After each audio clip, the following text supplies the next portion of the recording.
Magandang araw po sa lahat ng mga senior citizen dito sa ating bansa. Meron pong isang post sa official Facebook page po ng United Senior Citizen Party List na isang pang-aabuso sa isang senior citizen sa NAIA na dapat pong imbestigahan po ito.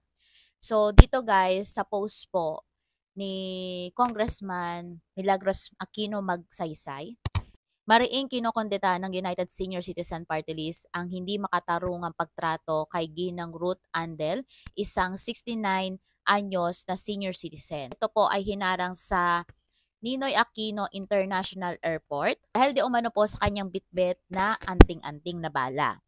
Ang kanyang social media post ibinahagi po ni Ginang Andel kung paano siya pinatigil ng airport security habang papasakay sa kanyang flight patungong Vietnam.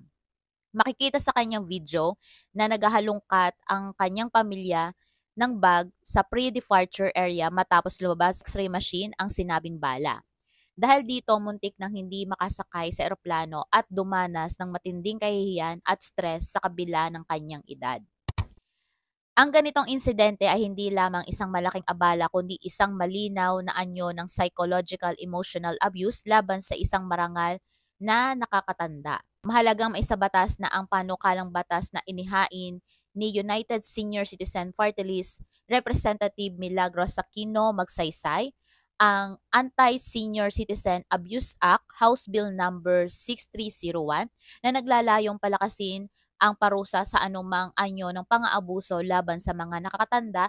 Dapat natin tiyakin na may sapat na proteksyon ang ating mga senior citizen laban sa ganitong pangmamalabis. Nanawagan ang Senior Citizen Party List sa Department of Transportation ng DOTR na hindi lamang basta i-relieve kundi tuluyang tanggalin sa serbisyo at panagutin ang mga opisyal ng responsable sa pang-aabusong ito. Dapat din nilang tiyakin na hindi na ito mauulit sa sino mang pasahero lalo na sa ating mga nakakatanda.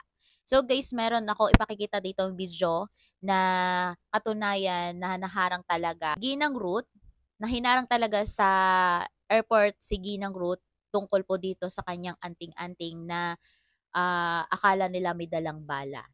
So guys, kitang-kita naman kasi dito na hindi maganda yung pagtrato nila sa isang pasahero lalo na yung aalis at maaano yung flight.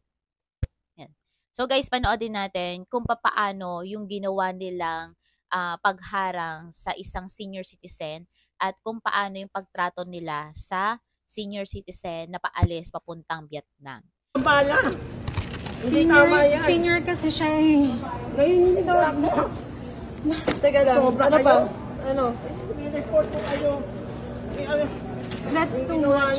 That's too much. That's too much. Mami. Ma. O baka ito. Pang-ano ko to sa ilong. Sure po ba kayo na siya?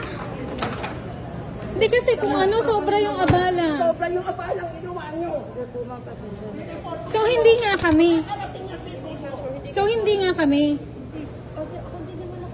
Don't worry, nakuha ko na po yung pangalan nyo. Hindi nyo na po kailangan takpan. Nakuha So, na hindi po nga namin. po kami. So, hindi nga po kami. Confirmation lang po. Marami kasing connection. Lumapit, wala ako dun sa nangyari, ma'am. So, hindi nga po kami. Yan lang po. Yes or no? So, hindi nga po kami. Yung last day ko lang kaming x-ray dito, ma'am, para hindi namin ma-double check yung gamit ko. Empty shell, parang alam ko na. Di ba ano naman yan talaga? Kala ka rin.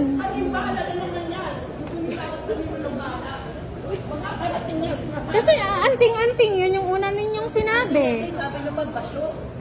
Ngayong chinek, ano na? Bakit ninyo kami hinayaang pumunta dito? Kung meron kayo na check from there. Andyan sa backpack. Ano ba na ng water pagpasok? Binigyan na ng water agad. Nanginginig din ako. Pati ako nagpapalpit.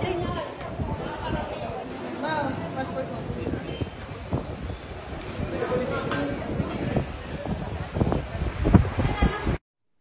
Tapan ako. Tinakbo pa man din. Tinakbo pa man din natin. Hello everyone, welcome to Cebu Pacific Flight where we make moments happen with you. This is 53744. Nagpakuha na ako ng tubig. Kaya nagpabili ako ng tubig para.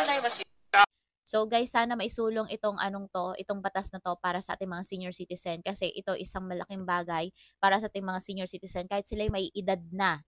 Kahit sila sabihin na natin na hindi na sila ganun kalakas, ay hindi naman dapat natin ganito yun yung mga senior citizen. Gawin natin yung tamang pagtrato sa ating mga senior citizen lalo na sila ay matatanda na. So sana maibatas na nga itong House Bill number na 6301 na Anti-Senior Citizen Abuse Act para sa ating mga senior citizen. Hanggang dito na lamang po and thank you for watching. Don't forget to subscribe for more updates.